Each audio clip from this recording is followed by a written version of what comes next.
ओम नमो भगवते वासुदेवाय नमः।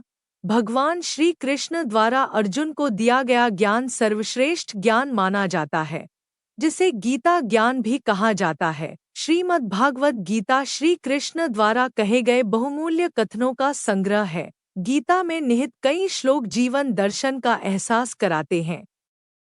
जो व्यक्ति नियमित रूप से भगवत गीता का पाठ करता है, उसका मन हमेशा शांत रहता है। वह विषम परिस्थितियों में भी अपने मन को नियंत्रित करने की क्षमता रखता है।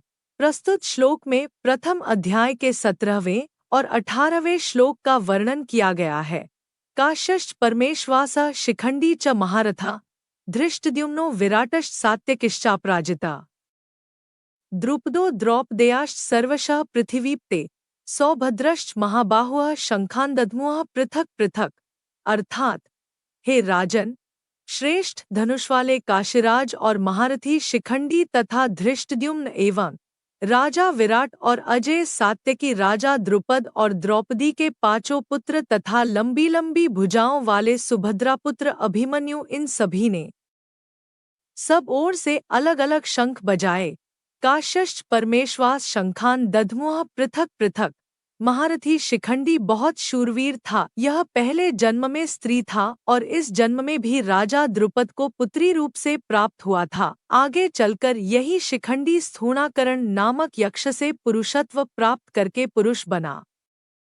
भीष्मजी इन सब बातों को जानते थे और शिखंडी को स्त्री ही समझते थे। इस कारण वे इस पर बाण नहीं चलाते थे। अर्जुन ने युद्ध के समय इसी को आगे करके भीष्मजी पर बाण चलाए और उनको रथ से नीचे गिरा दिया। अर्जुन का पुत्र अभिमन्यु बहुत शूरवीर था। युद्ध के समय इसने द्रोण निर्मित चक्रव्यूह में घुसकर अपने पराक्रम से बहुत से वीरों का संहार किया। अंत में कौरवसेना के 6 महारथियों ने इसको अन्यायपूर्वक घेरकर इस पर शस्त्र अस्त्र चलाए। दुशासन पुत्र के द्वारा सिर पर गदा का प्रहार होने से इसकी मृत्यु हो गई। संजय ने शंखवादन के वर्णन में कौरवसेना के शूरवीरों में से केवल भीष्मजी का ही नाम लिया और पांडव सेना के शूरवीरों में से भगवान श्री कृष्ण, अर्जुन, भीम आदि 18 वीरों के नाम लिए।